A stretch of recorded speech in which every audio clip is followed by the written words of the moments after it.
Hello everyone, this is Mirko Guerrini and I welcome you to the Jazz Transcription Clinic, a monthly interviews podcast where we talk with accomplished jazz doctors about their lives, career and their personal secrets on the art of transcribing. If you want to improve at jazz, stay tuned and follow the Jazz Transcription Clinic on the socials for more content.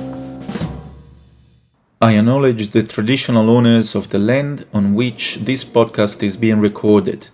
I pay my respects to their elders, past and present, and the Aboriginal elders of other communities who may be here today. Right. Hello everyone and welcome to another episode of the Jazz Transcription Clinic podcast. Today I'm really excited and happy to have, for the first time on this podcast, to have the opportunity to talk with two different guest doctors, but they are actually an enterprise themselves. They started some years ago. They will talk to us about their journey. They started a sort of transcription enterprise that they call Sharp 11 Music, and as usual, website and links will be attached to the explanation and the details of the video and the podcast.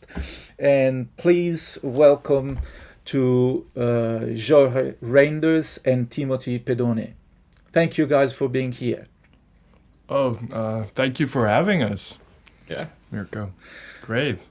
It's a great pleasure to have you as guest doctors, and Jorre and Timothy have been transcribing a lot, I would say, in the last few years. I think 6 or 7 years, going from memory, and they told me that they have published a transcription every week, basically, in the last 6 years, and that's a lot of transcriptions, of course. So we are talking to the right people, I guess, in this podcast, which is all about transcription. So it will be also interesting to understand their perspective on transcribing, because Jorre is playing saxophone and Timothy is a guitar player.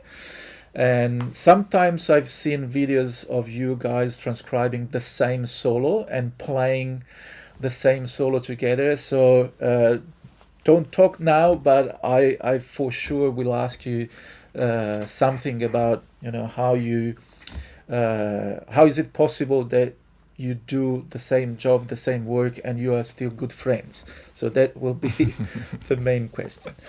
But I think without any further ado, we can start with the first question, which is, why do you transcribe, guys? You can I can give an answer that probably takes more than the length of the podcast, and I can do the brief answer, which is actually basically to learn to know myself, or to learn what my own taste is about, and to kind of specify it so my own inner artistic voice comes out. That's the short answer. That's great. Have you had any success?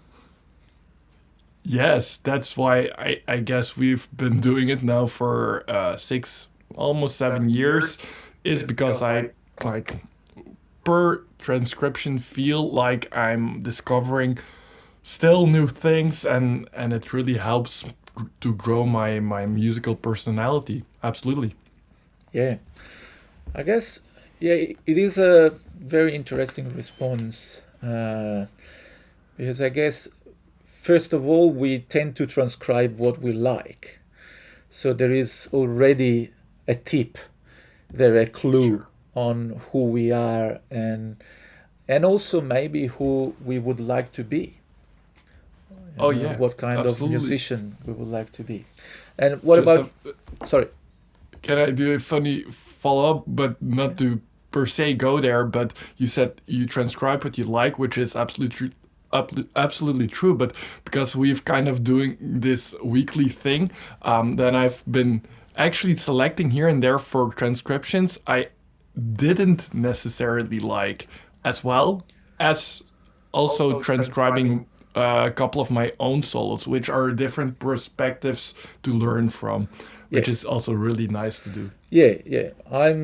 I was asked by a viewer um, to do one episode on one of my solos, but I'm a bit reluctant because I don't know. In my culture, I grew up with the idea that you don't talk too much about yourself.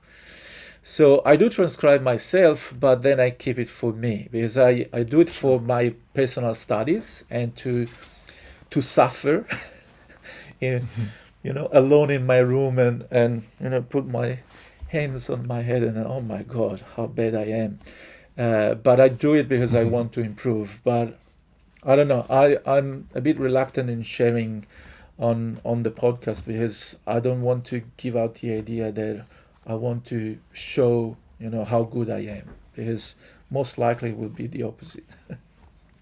Oh no, but I think it's maybe rather just show about, you if you teach, you want to communicate the ideas you have, and if you use transcription also of your own Yeah, material, you just can easier show it to people. That's absolutely. it. Yes. And what about you, Timothy? Why do you transcribe? Well, starting out is something you hear you have to do, and or also from going to the conservatory, it's something you had to do. So in the beginning, it's just like a task you have to, or an assignment you have to just perform. But after some years, I got a teacher, a new guitar teacher, and he was really heavily into transcribing and learning from records and all that stuff. So you sort of start to understand why it gets preached so much, and at this point it's just becoming like a way of functioning as a musician or whatever. It's just like you hear something and you just figure it out by ear instead of trying to find a sheet for something. And right now Jorre knows this, I have this list of, I don't know, 150 guitarists all throughout history, and I'm right now it's basically a research project, and I'm really trying to map how things evolved and how you really get to see how different players approach the same thing, or what the similarities are, how styles evolved, and it's just fascinating and really interesting. Yeah, That's I think yeah. I resonate with all those concepts. And I also had the same experience, that my first jazz teacher, I started studying jazz seriously after I got my master degree in classical music. Oh, wow. And just because, I one day I got the jazz bug, and the virus never went away. So I'm still deeply infected with that virus. But yeah, my first jazz teacher, a wonderful saxophone player in Rome, that I will try to interview him. He was the same. He was teaching through transcriptions. So all the harmonic tools, but even sound and how you, for example, in the saxophone, how you articulate, how you use your tongue, it was all done through transcriptions. So let's work on Lester Young, let's work on Dexter Gordon for this one, and you discover things and you learn new expressions by trying to imitate. So at least at the beginning it was hard, I would say, but then you start enjoying, even because you get better and better at it. So I don't know, you guys, maybe you can tell me. I don't have perfect pitch, but after many transcriptions I can definitely transcribe alto and tenor without the instrument. Yeah. If I'm transcribing a piano or a guitar, Maybe there is, a chance that I'm getting like a tone apart. But if you give me a reference, of course, then I'm done. Mhm. But I wasn't anything like that. I was super slow. My first few transcriptions were a nightmare. Yeah, but your description could have been as well copy paste my description. It's not like just by doing a lot now I feel confident and pretty fast, and I do it without at the start I did it with my saxophone in my hand, and then made a lot of mistakes by trying to play too fast and over the recording and all that those kind but no, nowadays I'll sit like this just behind the computer, and like Joe Henderson said, I don't have perfect pitch, but he said there is a masterclass somewhere out on the internet where he says to the students, like, somebody asks him, do you have perfect pitch? And he says, no, but if you've heard 1,000 times a on a tenor saxophone, I damn know how a on a tenor saxophone sounds like. So it's a bit like that. For Yeah. sure, for a saxophone, I think like every note has its kind of sound color difference. So even that just really helps. It's a bit different than a Yeah. piano where it's, I would say, more equal divided. Absolutely. Yes. All right. And so, what do you expect to bring home when you transcribe? What are your expectations? What do you try to achieve with the transcription? It's different things for different transcriptions, obviously. And the interesting part is sometimes you go and transcribe something for a certain reason, but when you're in the process, you discover so many different things still. So those are mostly the most interesting transcriptions where, because you're diving deeper, then you start gaining other things that you didn't initially hear before deciding on that transcription. One that comes to mind is, Timothy knows this. For a long time, I stayed away from transcribing stuff like David Sanborn doesn't really resonate with me sound-wise. I never kind of really liked that sound, but also because of a student of mine who wanted to transcribe that, we did that together in the lesson. And wow, when I was sucked in, then certainly, I started to appreciate it's not only Sanborn or different players. I started appreciating them so much more and actually liking them. I think it's a pity we kind of say yes or no on a very intuitive level to players on mostly their sound, so their texture of sound. So if you don't like it, like David Sanborn, I never went longer than 20 seconds to listen to that sound because I said, like, I don't like the sound. But maybe you do like their melodic or harmonic concept. Maybe what I like a lot about Sanborn is his expression, how he uses that. So you miss potentially out on so many other aspects besides sound. So that's why I now try to push myself further than the initial impression I get of Yeah. any player, and sometimes even say like, okay, I don't like this so much, but why is it that I don't like it? Let's transcribe it. Yeah. So that's a bit a different approach. I don't know if I'm answering the question, but Yeah, absolutely. anyway. Timothy? Yeah, it's for me. It's kind of like,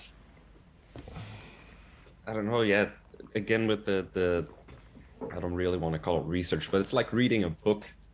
Every transcription is like reading a new book, and yeah, just like Jorge said, you just stumble upon new things that you didn't even notice when you listen to it the first time, and it's a general thing that's every new transcription is just a new dot on the map, and you just expand your vision and yeah, and overall knowledge, I guess, of your instrument, of the styles and all that stuff. So your spotlight just gets bigger and bigger. So there's not really, sometimes there's a line or something that I hear that I really just want to know that like what's happening there. Yeah. So it kind of depends. It's a micro and a macro thing at the same time. Yeah. And do you think it changes when you transcribe a guitar player or when you transcribe a different instrument? Yeah. Yeah, for sure. I don't know how it is for other instruments, but like guitar players, where you hear it a lot, like you should transcribe other instruments, and trumpet players and saxophone players, and you have guys like Alan Holsworth. You hear the stories that they're really influenced by saxophone players and they want to emulate saxophone players. Yeah. And my own feeling, and the thing that I sort of, I don't know, got wrong, was that I transcribed too many other instruments before I really started transcribing guitar. So I was missing out on a lot of things that was really guitaristic and fundamental to guitar. So I think that it's a bit of a side answer to your question, but it's, in my opinion, important to really get to grips with how your instrument works, and then it's easier to sort of spread out into other instruments and how that maps onto your instrument. I think what we've discovered by doing different instruments, coming from different instruments, transcribing, and then talking a lot about it to each other, is that you have like it's a cultural thing, like for saxophonists, and what kind of lines you play, but also how you approach certain already the improvisation itself. It's a very cultural thing, and then you have what saxophonists think about guitarists and vice versa, and it's strange if you start, when Timothy said that about Holsworth, he said like, yeah, Holsworth was trying to sound like a guitar, like a saxophone player, and I was like, huh? If I listen to him, I really don't think like he sounds like a saxophone player. Yeah. But then Timothy said something about the legato part of his playing, and that I could understand, but then I thought like, yeah, but he sounds so legato.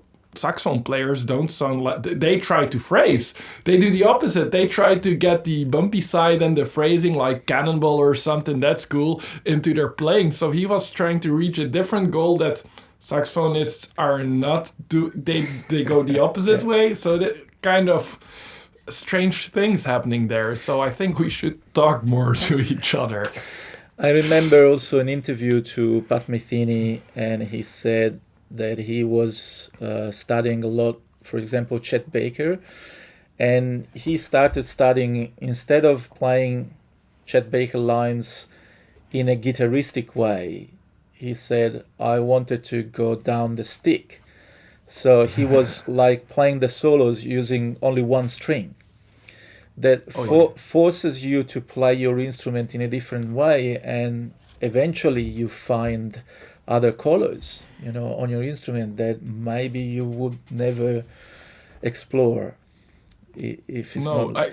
I think we saxophonists, Mirko, by the way, it's like we should do this. We are better, more. Right? I mean, I've we do mostly saxophone transcriptions, even already doing a trumpet. That's like, whoa, out of our comfort zone. But I've tried some of Timothy's Alan Holdsworth solos. There's one cover we did together on also on YouTube, but also a couple of others which I didn't publish because there are a few parts that are basically impossible. But just from doing it's completely different world. Yeah. It's completely. I get into different patterns that I thought like, whoa, this is so cool. But you don't see so much saxophone players that transcribe other players, let alone guitar players, maybe then other horn players, but not, it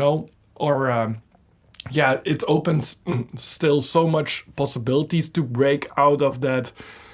On the one side, you have to know your your basic idiom of your instrument, I think, but it's also so narrow. I think there is so much more headroom for us saxophone players. I can only talk for saxophone. Is to break out of.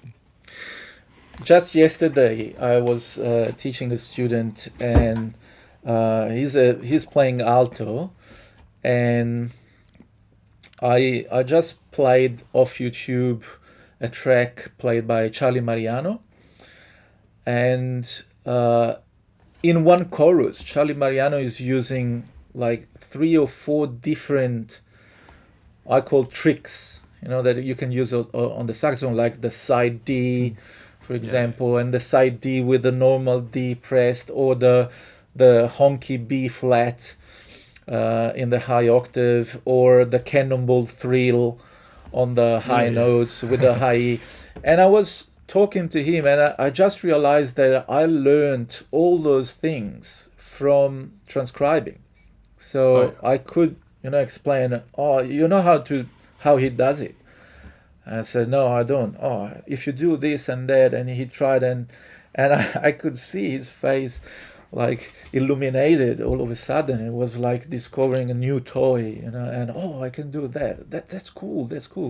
Yeah, but it's a process that I guess it's not too different from what like Michelangelo was doing in Florence 600 years ago, by going to a workshop of a master and try to steal with the eyes and copy and try to do exactly the same thing to recreate the same effect or just the same color, by combining portions of different main colors. So it's a fascinating process, but definitely when you transcribe your instrument, you start, learning all the different dresses that you can put on.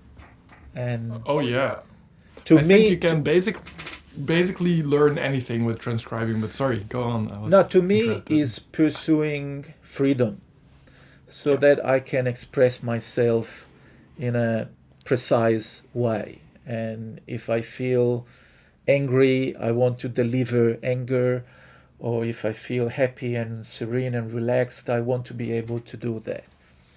And of course, responding in a very quick time to maybe something that is happening on stage. So that's the practice part. We can talk about that later, but it's funny because we are talking about, all those young players and young YouTubers.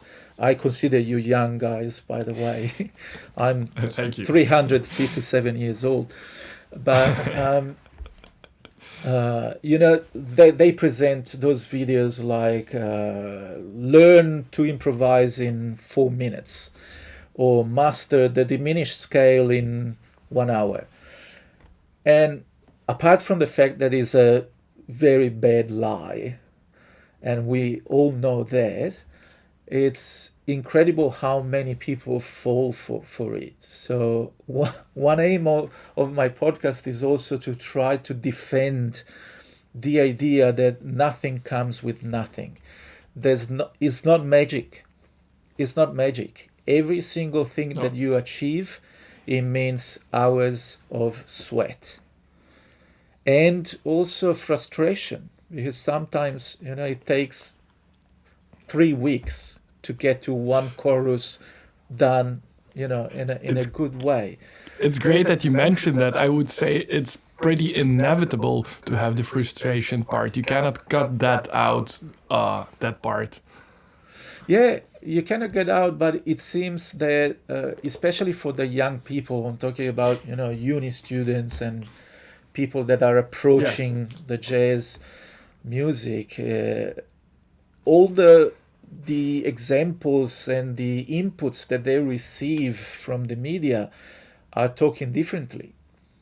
Mm-hmm. If you watch a reality show like The Voice or X Factor, there are those guys that the week before they couldn't sing in tune, 2 notes, and then the week after, they sing like Pavarotti. I mean, it's so clear to me that there is a script, and it's a good script. I get it, but I know it's a script, right? Because I know it's impossible, but a lot of people fall for it. And so there is a personal fight into this, and I tell everyone, there's no magic. I can't teach you to learn this thing in 1 hour. I can tell you, and it all depends on how much you work and what do you do in that time. Because, you can spend even 3 hours playing the saxophone, but maybe you practice only 10 minutes. And all the rest Absolutely. is waste. We are going a little bit off the rail as usual, but it's good. It's good. That's good. Yeah. This is an interesting question. How do you choose the solo, Timothy? Answer first. Sorry. I expand a little bit because you are a navigated YouTuber. So I would say, do you choose sometimes in terms of, this is going to be popular, or you still choose things that you think has a value, or simply because you love that solo and you want to play it? Mostly you sort of, I sort of try to keep all of these things in mind, but the most important thing for me usually is, it has to trigger me first. If I don't like a solo, I'm not very quickly gonna transcribe something like that. If I have to hear something that really makes me go like, oh, wow, that's very interesting or peculiar or something. Or it could be just like an artist that maybe didn't receive a lot of attention, that I think that deserves a lot of attention or more attention. So a little bit more the underdog kind of things. Yeah. Stuff like that. And then it's more like a prediction, like, oh, maybe this will be intriguing or interesting for people and it'll do well, but those predictions usually go in the opposite direction. The things I think like, oh, this will do well, this is really cool, it gets like a fraction of the views of some of the things that we put together in 10 minutes, and then that stuff takes off when you least expect it. So that's good. What about exactly you, Jorre? What Timothy says, like, it has to resonate. I don't transcribe something I don't like, but just for the sake of maybe it gets a lot of views. But usually it doesn't have to be like a black or white thing. It can be a bit in the middle. Like, I just did this video that does quite well on our channel about the presidential inauguration with 10 different saxophone players. I just thought I kind of knew what they were doing. It was blues, mostly blues-based improvisation, but I really liked the idea also for myself to have like 10 really different voices next to each other, just to see what the little differences at least would be, or do they sound the same? But just, so it was a bit in the middle. It's not that I actually, for the most part, melodically, I knew what was happening, but that's not the only thing. Sometimes setting two different players next to each other, in this case it were 10, so it was is also a really nice little investigation to do. So absolutely. Yeah. And a little bit more specifically, can you tell us about your methodology to transcribe? So what is your process and how you do it?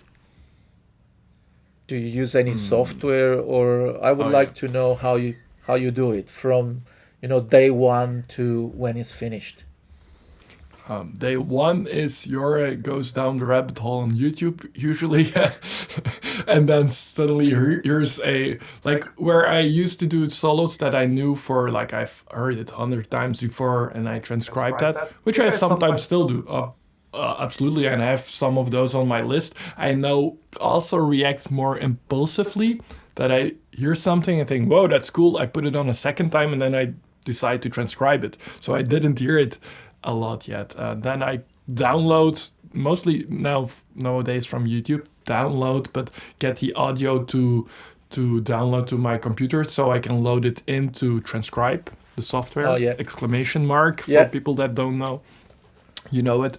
Yeah. It's a beautiful tool. There are many more options, and YouTube nowadays has a tool where you can slow it down pretty Yeah. well as well. But I don't like the marker. It's hard to pinpoint in YouTube. So Transcribe is it does still- that better.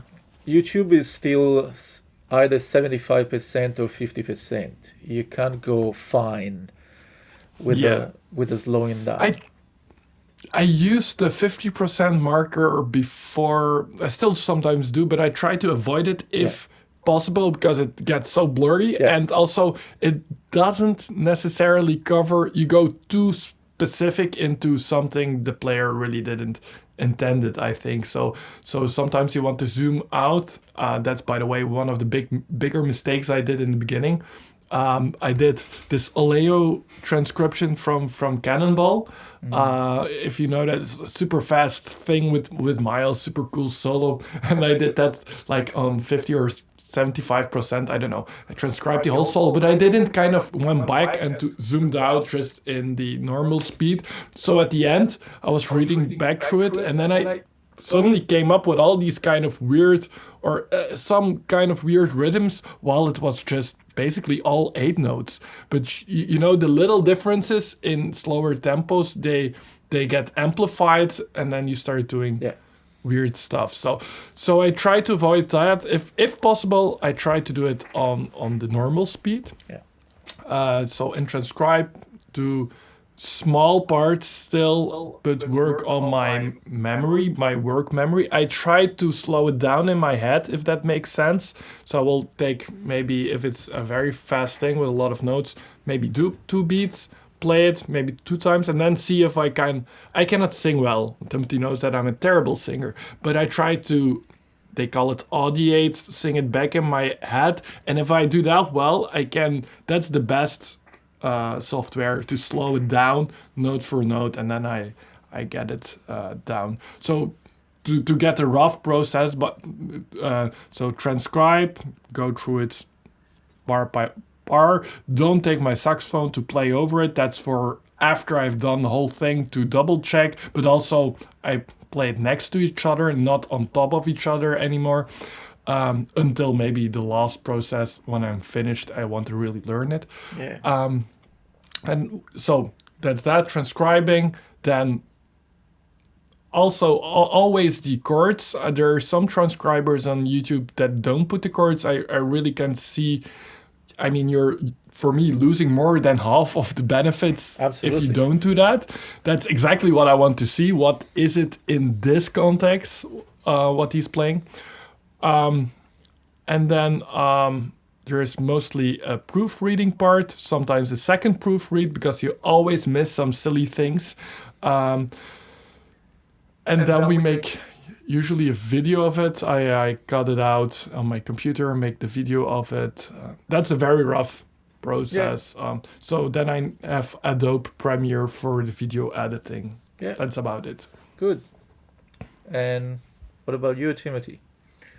Yeah, it's pretty similar. Hunting on YouTube for something to transcribe. Nowadays, I prefer to transcribe things from that have video footage, because I want to see where they play certain things, like especially with Holdsworth solos or something. So the fingerings are very important. So now I do also download the audio to open and transcribe, but I also keep the video on YouTube open. You can also play the video back and transcribe, but that's like the opposite of YouTube. So the video quality is kind of laggy and shaky, so you can't really see what's going on. So I prefer to keep it up on YouTube just to check where if he's changing positions or whatever, or now I'm doing a lot of solo guitar stuff, so it's helpful to see. Usually like you hear things on saxophone, I can hear pretty quickly if there are open strings or whatever, so you just get accustomed to that. So but it's helpful to just double check if you're in the right direction. Yeah. And I use Dorico. I actually my proofreading part comes when I'm editing in the transcription to video. Then I get to see all the stupid things that crept up in there, that's and the then worst. I have to go back into Dorico and That's the export worst. it. But the good thing about Premiere is that if you just if you overwrite your new file, I use PNGs. Yeah. Yes. So if you just override it with the new Yeah. one, it gets automatically updated into Premiere. So Yeah. Super it's pro like tip. if my edit is right and I notice mistakes, it's okay. I Yeah. just have to update my sheet, and then I will. Yeah. I will maybe after we finish show you how sound slice work, because especially you, Timothy, I think you can save a lot of time if you start using, because the concept behind sound slice is exactly that. You link and it's not lagging at all, and you can be super precise. You can even move and adjust a little bit the notes. There is a graph where when you write the notes, so there comes a graph with the notes on top of the waveform, so you can see exactly. And sometimes, like what Jorre was saying before, that sometimes you try to write something, but it's just 8 notes, and maybe it's better to write, I don't know, drag or laying back, instead of trying to write the exact rhythm. Yeah. Because we need to think, what the player would have thought, Yeah. to play that line.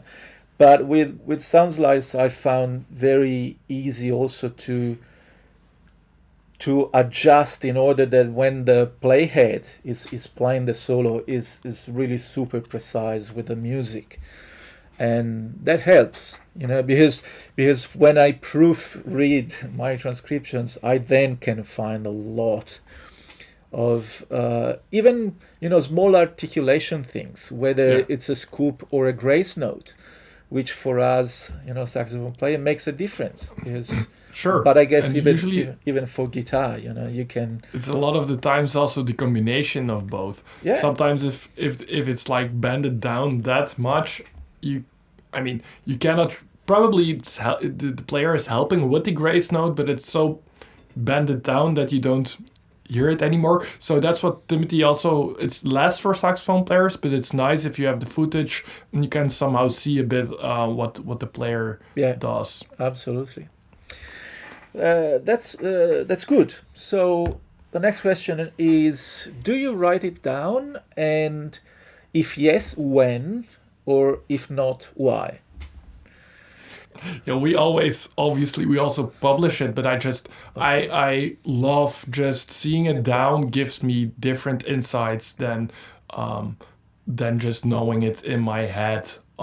Even with small solos, even with tunes, there are funny little things that happen and just occur to me when I see it written down, as the opposite of just knowing it in my head. A little thing like that, which was, by the way, not a transcription but a tune.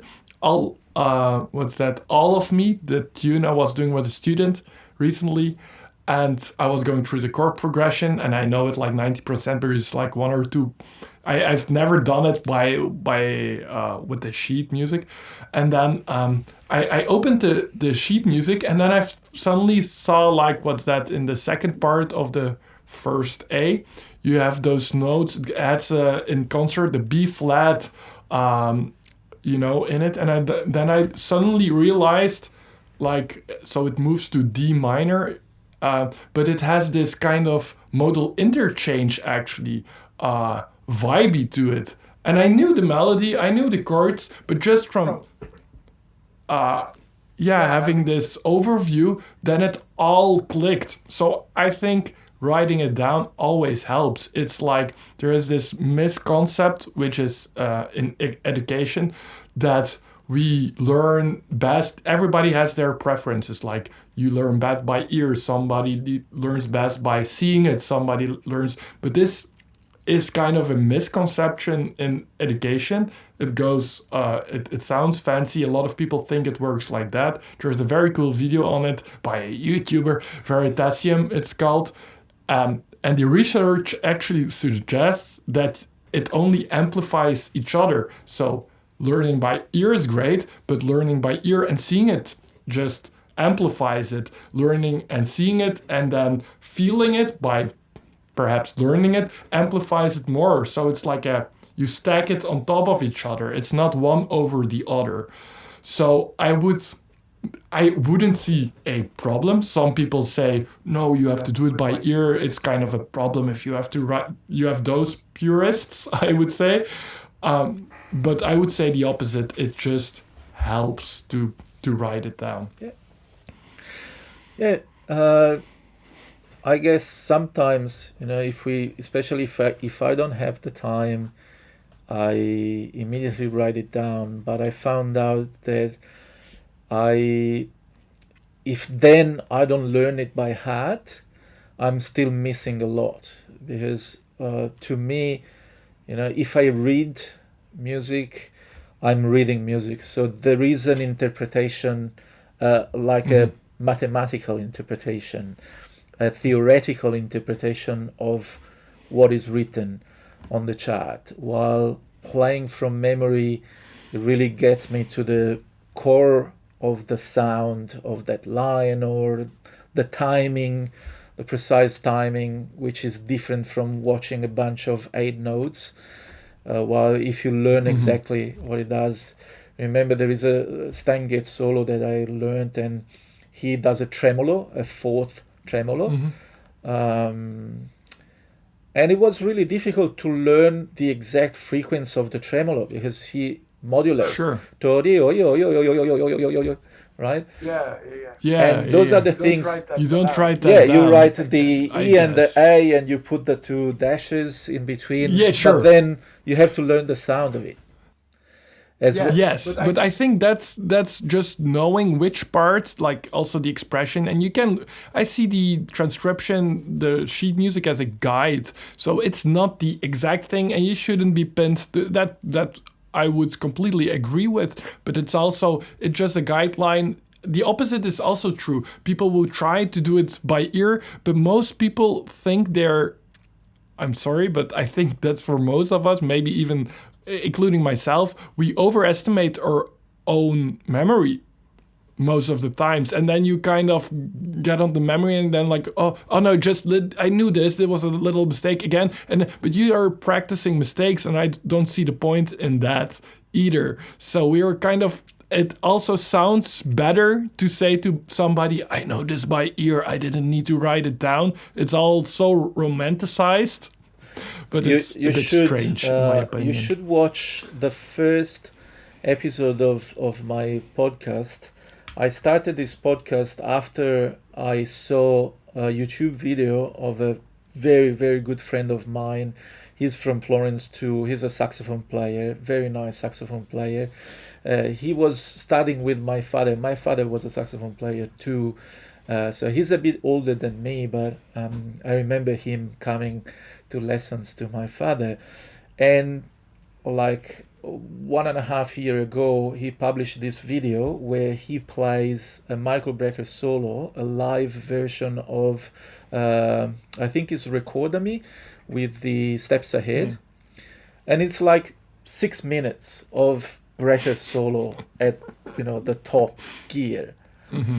And he's simply perfect. So I had this impulse of, I need the world to see this, because and there is a question in that episode. I asked my friend Claudio is his name. I said, Claudio, how long did it take? And he said, 6 months, 2 hours every day. Yeah. Wow. But you watch the video on YouTube and you can't believe it. And everything is there. The expression, the time feel, even the sound. Mm-hmm. He's a breaker lover since, I remember him. So there is that sound resonates a lot with him. But still, even a great saxophone player like he is, took him 6 months of work and work and work and work. And I don't believe that if he would still try to read it, he would get to the same result. Right? Like what you said, that you are empowering your knowledge on that thing. But it's kind of probably also the other way. If I would practice any solo 6 months, 2 hours a day, I mean, it comes kind of by default that you know what is happening. But it also depends on how much, I mean, this is super into depth into one solo, and that's certainly a thing that you could do, and which has a lot of benefits. But there are so many different ways. It depends on what you want to learn. I wouldn't say if somebody learns it by heart that it's a bad thing necessarily, but there is mostly the bashing in the other way from the jazz police, like, no, you should do it by ear and writing down. That's for losers. That's almost how it sounds. Of course, but I'm always against all extremisms, right? Yeah, whatever they are. It depends on the goal, I guess. Yeah. But anyways, also. I guess Claudio maybe started out from did he do everything by ear and memory? No, he wrote it down. But that's great. But both. He first memorized, like, let's say 8 bars. Yeah. And after he got them, he wrote them down, and then moved to the next 8 bars. This is his process, which of course can differ from anyone else. But and depends on what you want to learn. But for me, that would also emphasize learning musical memory. And at most times, I'm not really interested in extending my musical memory so much. I rather go into why is the line so cool and what is happening and what's the concept. He uses octatonic, cool. He uses these kinds of intervals, cool. And I even then would say, like, no, I know enough to try to create my own solo with it instead of copying it. Yeah. But that's different interpretations of what you want to learn, of course. I guess, Timothy, you had this discussion with Jorge many, many times. So what's your insight? Well, I think, I used to also just transcribe and not write it down just because I wanted to learn something and just copy it on my instrument. But writing it down really, in my opinion and my experience, forces me to really, sort of what Jorre says, like, add that extra layer of attention to it. So I really have to know, okay, what's the rhythm? Where is it in the beats? How, all those things you can,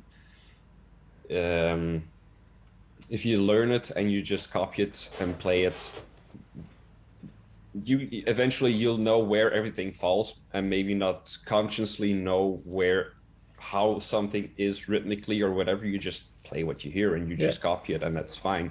Yeah. I'm not saying that's a bad thing or a good thing or whatever.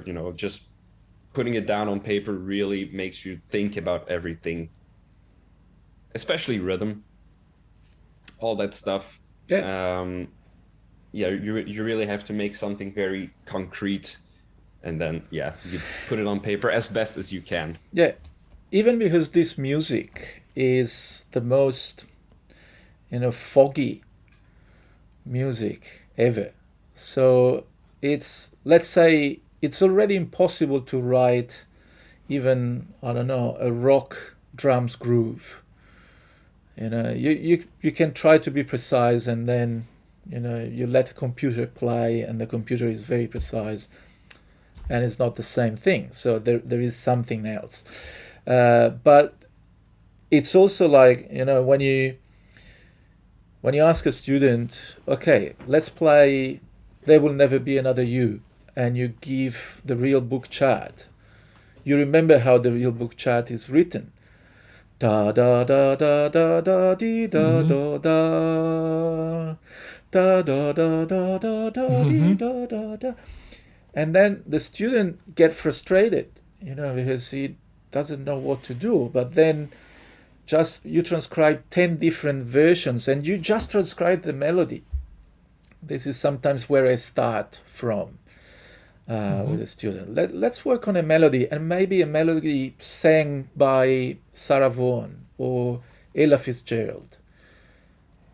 And we can spend a good couple of months on just a melody of a simple standard and get to the point that, you can write it down, but you have to know the sound of it. And then when you write it down, you gain everything else.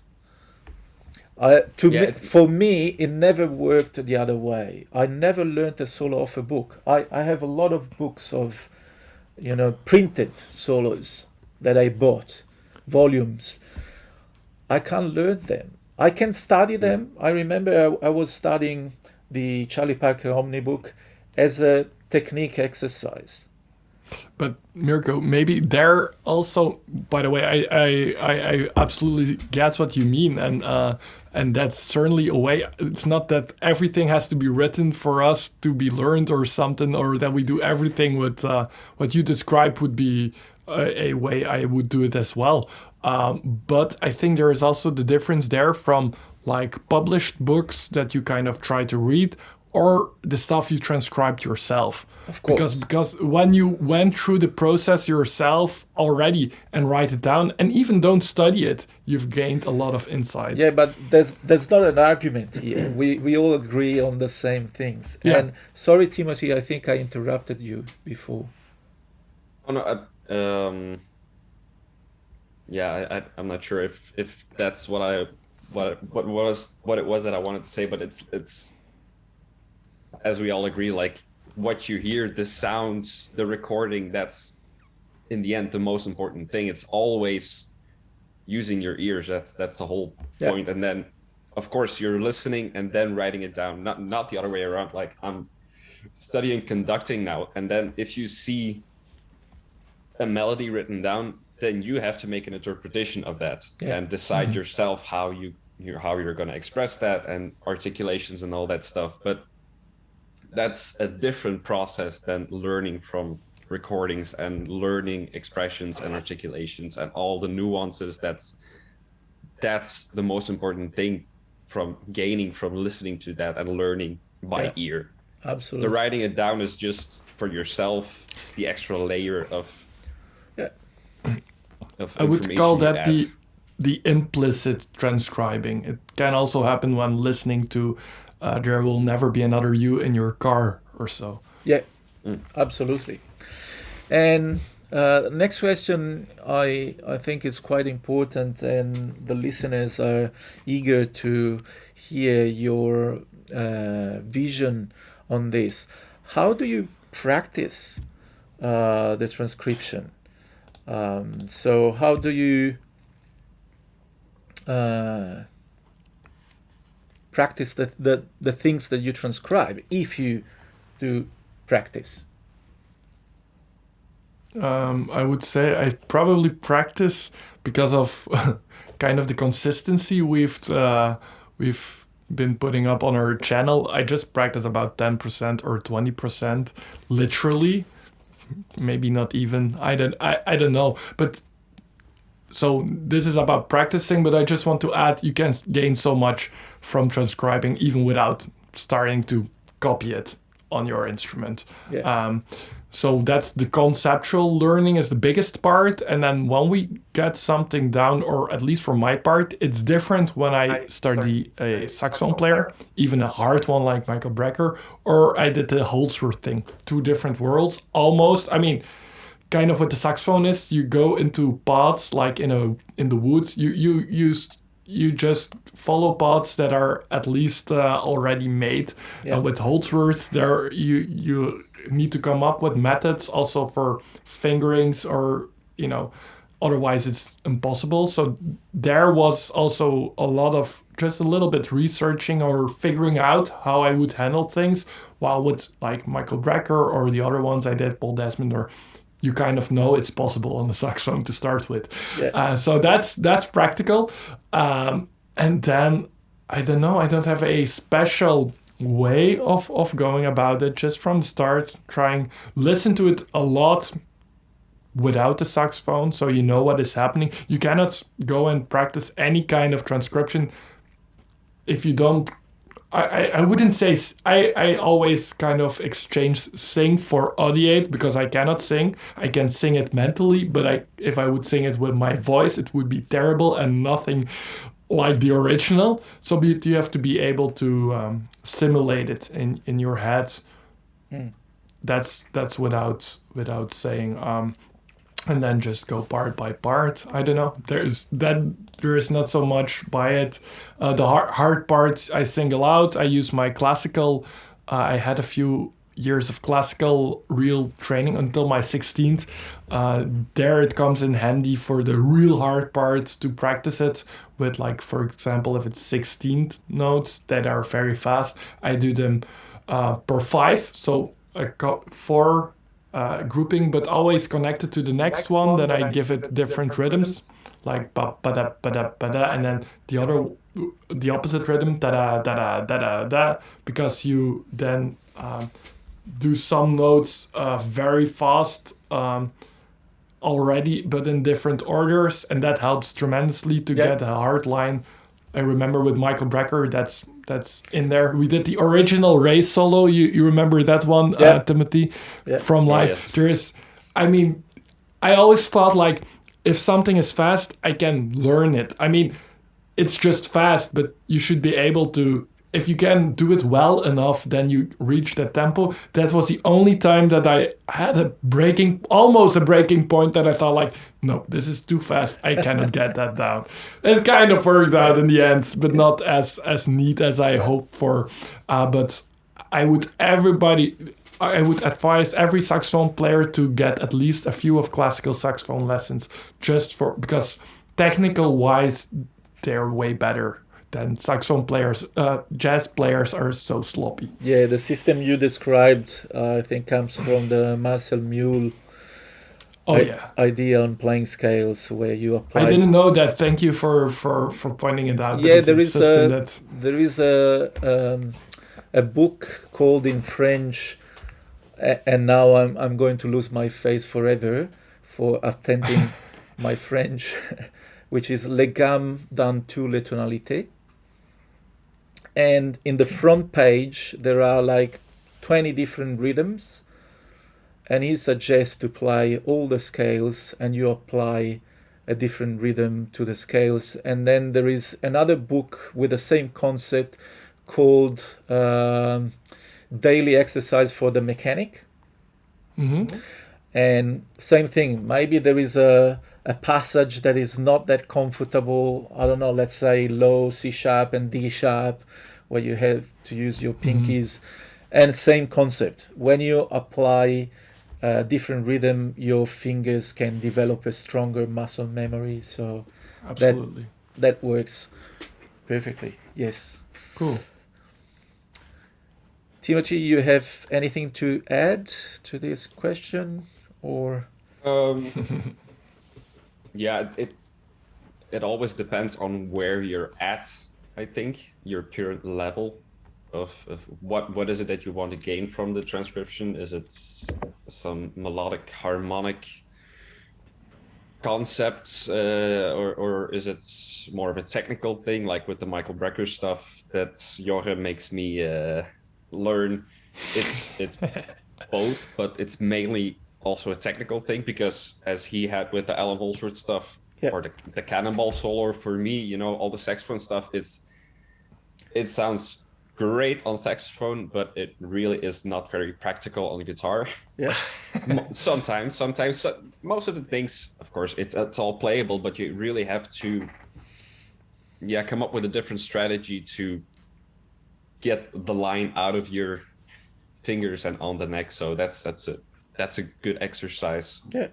as well.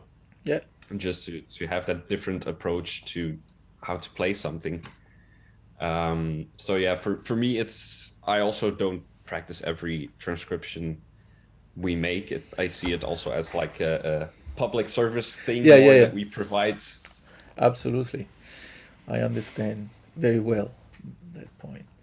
And so that follows the next question, which is how do you incorporate ideas into your playing? So every time we talk about transcriptions or we encourage students to transcribe, they sort of start missing the point, because they say, what do I do once I have finished the transcription? And I say, well, your work starts there, because the transcribing process is the preliminary requirement for us, and then you can start to try to implement ideas into your playing. So do you have any particular strategy that you want to share with us, Timothy? Yeah. I think, well, for me, I try to not necessarily copy licks exactly, but I try to just crack the concept that's behind them. What tools are they using? What's the harmonic thinking behind it? And I think that's also beneficial to transcribe multiple solos by the same player. Yeah. Because everyone has their approach about how they think about things. Sometimes you can get the feeling like there's one right way to play anything or to improvise or to do something. But then as you start checking out all these people, you start to notice like, oh, he approaches it like this, or they use it in this way, or there's a lot of systems and ways of thinking about harmony and about melody. So I think for me that's how I approach things. Just try to get behind the way of thinking and the concepts and try to apply that instead of copying licks verbatim and not really know what's happening. That's good. Yeah. I could add to that. I think what Timothy said, and then what is really fun if, of course, if you're in a beginner stadium, you need probably a teacher to help you with that, to analyze it and your theory. That might be a problem for some. So there is where your theory kind of has to keep up with what you're transcribing, so you really can see what is happening. That's a given. But once that is the case, then it can be fun to you crack the code, like Timothy says, or you see the concept, and then you make a little exercise for yourself with that concept. For example, I could see that I love Paul Desmond, which you might have seen. That's one of my underdog people that is my goal to bring more to the forefront as a jazz improviser. But he makes such great melodies. That's what I always thought of intuitively. I didn't know why. Yeah, he sounds beautiful, but also the melodic concepts. And now, since my 10th transcription, maybe it came later. I have done about 20 now. I see actually that we all know Paul Desmond for his beautiful sequences and melodies, but I actually kind of discovered that a lot of what I like about those melodies are all attached to very logical rhythmic structures in question and answer over 2 or 4 bar phrases, and that's actually way more of the hook that makes you remember those melodies so well. Yes. So then you can simply, I've done this for one of his solos live in the Carnegie Hall Bossa Nova USA And then uses that a lot with a lot of variations and also in which variations. But I kind of made it a rhythmic template of the solo, and then I tried play over the changes. I had a rhythmic template from Paul Desmond, which was a lot of fun to do. Yeah. So you have limitations and freedom. I think that's the place where you always start to learn. You have to give Fantastic. yourself an assignment, and yeah. And it's funny because one past guest, doctor of the podcast of the clinic, the Australian pianist Paul Grabowski, he used exactly the same words. To him, transcribing is like cracking a code. And it's funny that you just use the same words. That's good. So we are almost at the end. Don't worry, it's like 3 minutes more. The last two questions are a bit the silly questions to end this show with you guys, and so you can also give a very short answer or throw just a name. So the first one is, who was the most difficult player you transcribed?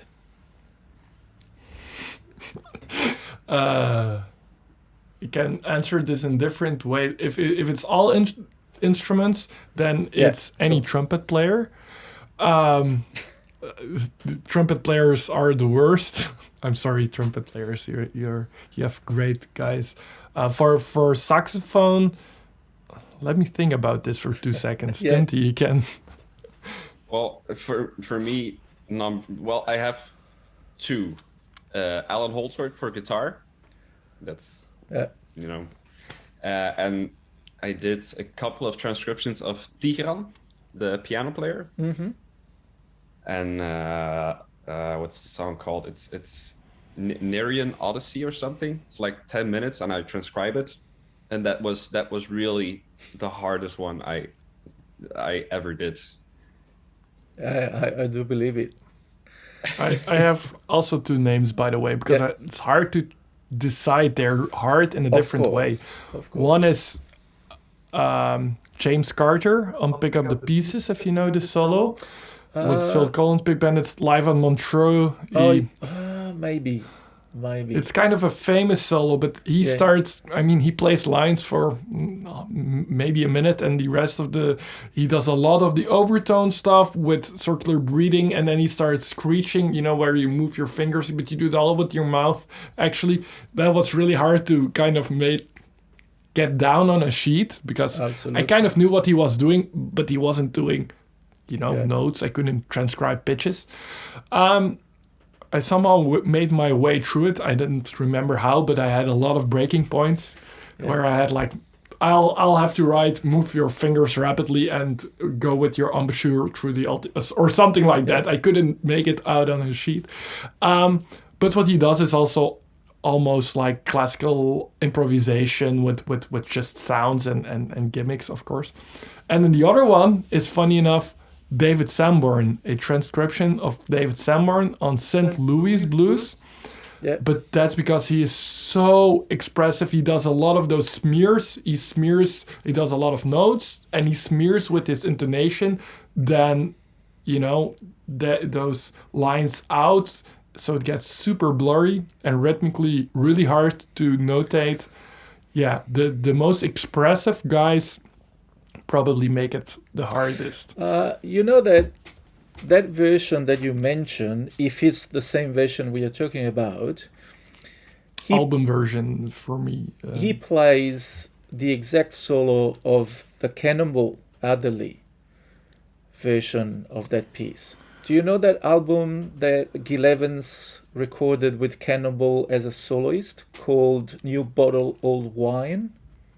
I know the album, that it exists, but I don't know the music. So I'm obsessed with that album. I had a period, in the past years ago where I used to listen to it every day.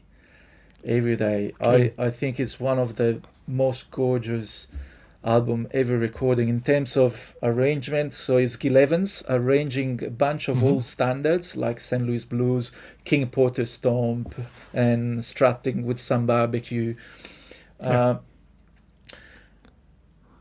but reinvented, with the sound of Gil Evans. So there goes the title, New Bottle, Old Wine, right? And Cannibal is a soloist on all the numbers, and there is Art Blakey playing drums, and then there is only brass plus 2 clarinets, and electric guitar, and piano and bass, of course.